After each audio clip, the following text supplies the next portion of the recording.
महाभारत की कहानी में जहां एक ओर नफरत, छल और युद्ध है, वहीं दूसरी ओर दोस्ती, बलिदान और निस्वार्थ प्रेम की कहानियां भी छुपी हैं। ऐसी ही एक कहानी है कर्ण और दुर्योधन की अमर दोस्ती की। एक ऐसी दोस्ती जो समाज के हर बंधन को तोड़कर दो दिलों को एक कर देती है। कर्ण जो जन्म से सूर्यपुत्र थे, लेकिन पालन पोषण एक साधारण रथी के परिवार में हुआ। समाज ने उन्हें सिर्फ उनका निम्न वर्ग देखा, उनके भीतर की वीरता को नहीं। उनका हृदय केवल सम्मान की तलाश में भटकता रहा। कर्ण ने अपना जीवन अपमान और उपेक्षा सहते हुए बिताया। राजकुमारों ने उन्हें केवल एक सूत पुत्र मानकर उनका अपमान किया। तब उनके जीवन में एक मोड़ आया, वही मोड़ जिसने इतिहास को एक अलग दिशा दी। वह मोड़ था दुर्योधन का उनके जीवन में प्रवेश। दुर्योधन ने कर्ण के भीतर छुपे अद्भुत योद्धा को पहचान लिया। उसने समाज के नियमों को दरकिनार कर कर्ण को अंगदेश का राजा बना दिया। तुम मेरे मित्र हो कर्ण, तुम्हारी वीरता किसी राजकुमार से कम नहीं है। आज से तुम अंगराज हो। इस एक घोषणा ने कर्ण के जीवन को बदल दिया। दुर्योधन ने उन्हें केवल एक मित्र ही नहीं दिया, बल्कि वह सम्मान भी दिया जिसकी उन्हें सदियों से तलाश थी।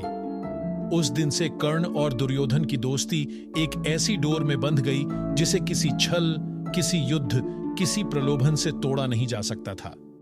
समय बीतता गया, लेकिन कर्ण और दुर्योधन की दोस्ती और मजबूत होती गई। दुर्योधन कर्ण को केवल एक मित्र ही नहीं, बल्कि अपने भाई के समान मानता था। उसने हर कदम पर कर्ण का साथ दिया, चाहे इसके लिए उसे अपने परिवार से ही क्यों ना लड़ना पड़े। युद्ध के ठीक पहले भगवान श्री कृष्ण ने कर्ण को सच्चाई बताई कि वह सूर्य का पुत्र है, कुंती का पुत्र है, पांडवों का भाई है। उन्होंने कर्ण को युधिष्ठिर के पक्ष में शामिल होने का प्रस्ताव भी दिया।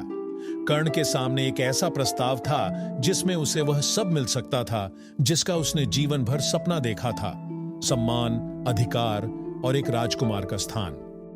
लेकिन कर्ण ने इस प्रस्ताव को ठुकरा दिया। उन्होंने कहा, दुर्योधन ने मुझे समाज के तिरस्कार से निकाला, मुझे अपनाया। मैं कभी उस मित्र का साथ नहीं छोड़ सकता जिसने मुझे सम्मान दिया।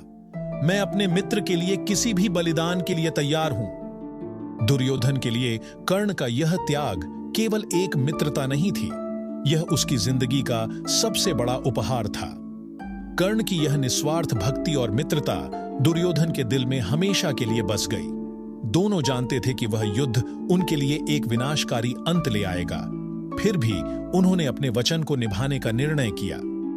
कुरुक्षेत्र के युद्ध में कर्ण ने दुर्योधन के लिए अपना जीवन बलिदान कर दिया, और जब कर्ण के प्राण निकले तो दुर्योधन ने एक वीर योद्धा के साथ साथ अपने जीवन का सबसे प्रिय मित्र खो दिया।